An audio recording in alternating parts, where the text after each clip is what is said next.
One, two, three. Happy birthday to you. Satu cho. One, two, three. Happy birthday to you. Happy birthday to you. Happy birthday to you, Prisa. Happy birthday to you. Tahu, dia nak duduk. Tak tahu nak. Saya minta boy cia. Mama saya minta cia.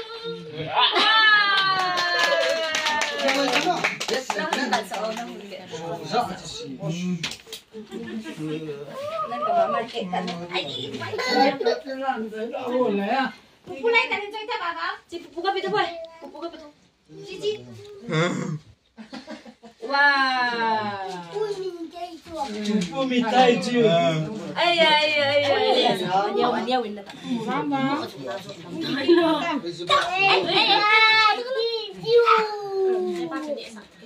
Dia masak.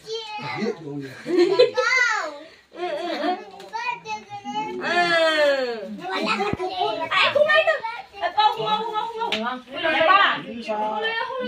Không biết mấy mấy tặng. Ba ba phải. Đấy. Ba quân tấu chân không? Ngon này hình này xanh này. Gì lấy kia đây chào. Wow. Rồi nó phát một chút tặng. Paper dulu. Paper dulu. Wow. Cái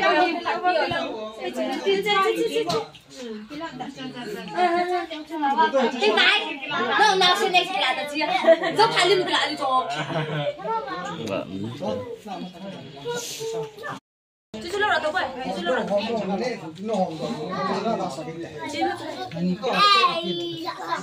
Cái là trong sân, căn hộp đi cho, căn hộp đi cho.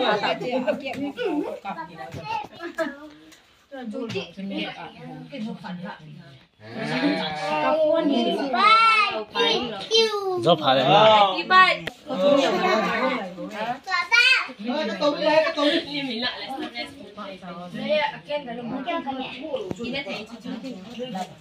Bà mà Bao nhiêu? Không được ăn năng chân miệng rồi cả chứ kìa. Cái này cái này đi in lệ. Ấy.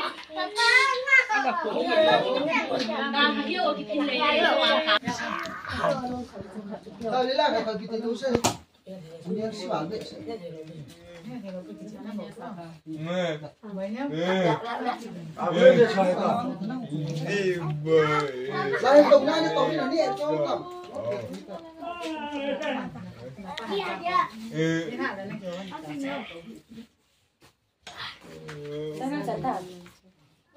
Nó là chắn tao nữa. Ngoài ta còn thấy. Cho ngà thằng nó vào cái đầu vào.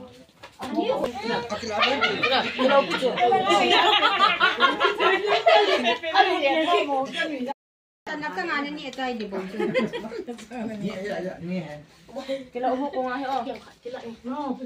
Sai tầm phang. Sai tầm phang.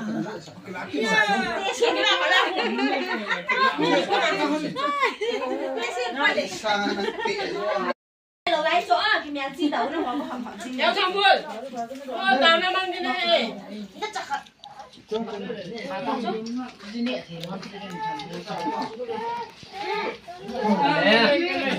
Mana balik sih kita tahu kan?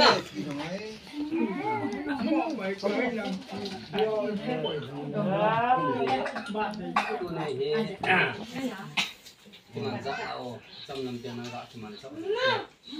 Cái mình suy nghĩ mình thằng họ loài phát lại làm cái gì này. Nếu mà nói là tiền tiền ông chủ thì nó tiền gì cái gì ba nào giống vàng thì na hiến thì tiền lệ cái này chắc là chân vàng nó giống sát hết giống lệ cái việc tổ tiêu ta tiền thì giao lại tiếng ai lúc tại hiện cô mình đều vậy thì ba cho cái xây nông phát hiện tiền thì tôi này ông là tụi xíu giống thằng có liền xây gạo chạy nó tiêu lệ anh cũng cao nè một phần tệ tao tâm tao tao tao không muốn dùng cái tao nó sẽ lên người mà bình thường có cái nó sẽ nó sẽ nhiều pa tôi này long có pha này cũng là ban vặt selain mana pa cepat tay cũng nằm mang theo là thu là cái lệ alo thì không theo công dự mà mình đầu tư sang cái thằng này và cái thì rằng các bạn có cái tàu nó xả na thì cần thấy thì mình đây còn nó chống trốn và các bạn biết thì vẫn sẵn in trên cùng cái hình rồi thì in và cái này cái dòng đâu sẽ nó mình đây sụt thì mình năng tập thế này bộ vị thì đây là cái cái gì nó có mà cái tàu Amen. Wow.